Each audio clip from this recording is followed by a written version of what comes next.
স্ত্রী স্বামীকে তালাক দিতে পারে না। স্ত্রী যদি হাজারো বার তালাক তালাক বলে জিকির করে, তারপরেও কোনো স্বামী তালাক হবে না।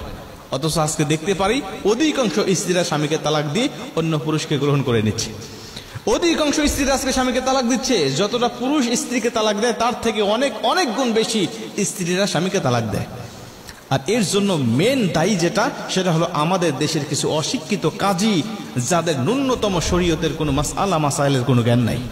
এরা ঘুষ দিয়ে চাকরি নিয়েছে, হালালকে হারাম বানায়, হারামকে হালাল বানায়। তারা শুধুমাত্র কিছু টাকা দিয়ে দিবেন হাতে ধরায়া, দেখবেন যে সবকিছু হালাল করে দিয়েছে। শরীয়তের নিয়ম অনুযায়ী তালাক হয়ে গেছে, তালাক হয়ে যাওয়ার পরে আবারও ওই সমস্ত কাজীরা একত্রিত করে তাদেরকে জোড়া লাগিয়ে দিচ্ছে, আবারও সংসারের বৈধতা দিয়ে দিচ্ছে। এভাবে আজকে হাজারো সন্তান অবৈধভাবে জন্ম হচ্ছে আমাদের সমাজে। একটা স্ত্রী যদি স্বামীকে তালাক দেয়, তালাক হবে না। আর এভাবে যখন কোন স্ত্রী স্বামীকে তালাক দিয়ে অন্য পুরুষকে গ্রহণ করে নেয়, কারণ আজকে স্ত্রীরা তালাক দেয় শুধুমাত্র যেটা মেন কারণ, সেটা হলো অন্য পুরুষকে ভালো লাগার কারণে। আবার কিছু স্ত্রী আছে মায়ের কথায়, বোনের কথায়, ভাবিদের কথায় প্রলোভনে পড়ে তাদের ধোকায় বোকা হয়ে অধিকাংশ স্ত্রীরা স্বামীকে তালাক দিয়ে চলে যাচ্ছে। মা বাবার বাড়ির কথা শুনে অধিকাংশ স্ত্রীরা তালাক দিচ্ছে আজকে। প্রিয় ভাইরা আমার, লক্ষ্য করেন, কোন স্ত্রী যদি স্বামীকে তালাক দিয়ে অন্য স্বামীকে গ্রহণ করে নেয়, আগের স্বামীর সাথে তো তালাক হয় নাই তার, কারণ স্ত্রী তালাক দিলে তালাক হয় না।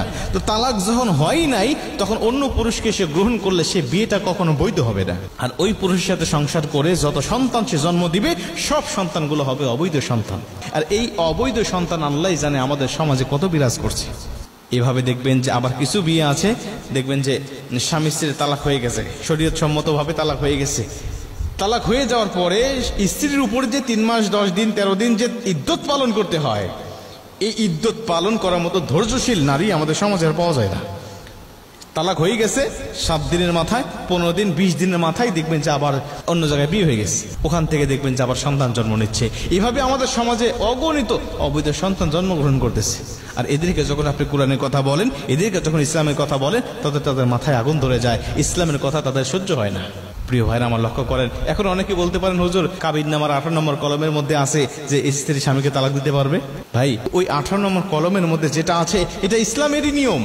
ওখানে আছে স্বামী যদি স্ত্রীকে ভরণ পোষণ না দিতে পারে, খরপোশ না দিতে পারে, তার সাথে বনিবনা না হয়, তাহলে স্ত্রী স্বামীর তালাককে গ্রহণ করতে পারবে।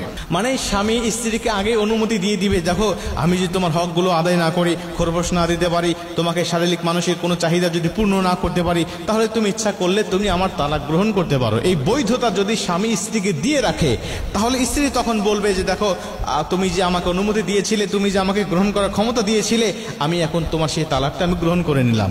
আমার সাথে তোমার বনিবনা হচ্ছে না, তুমি আমার খরপোশ দিচ্ছ না, আমার ভরণ পোষণ দিচ্ছ না, আমার কোনো চাহিদা তুমি পূর্ণ করছো না, অতএব তোমার তালাক আমি গ্রহণ করে নিলাম। তালাক গ্রহণ করার ক্ষমতা স্ত্রীদের আছে, তালাক দেওয়ার ক্ষমতা কোনো স্ত্রীর নাই।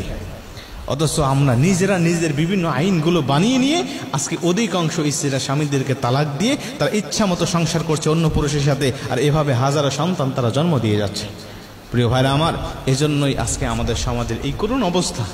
ইসলামের নিয়ম অনুযায়ী যদি আপনি চলেন, আপনার জীবন সুখময় শান্তিময় হবে, ইসলামের গণ্ডি থেকে বেরিয়ে যাবেন, আপনার জীবনটা অন্ধকারে পতিত হবে। এই জীবনে কোনো সুখ শান্তি আপনি খুঁজে পাবেন না, সবসময় অশান্তি, ডিপ্রেশন, বিভিন্ন চিন্তা ভাবনার মধ্যে আল্লাহ এমনভাবে ফেলে দিবে, জীবনে কোনো শান্তি পাবেন না, সুখ পাবেন না, সবসময় নিজেকে অপরাধী মনে হবে যে আপনার মধ্যে দুঃখী মানুষ যেন দুনিয়ার জমিন আর একটাও নাই।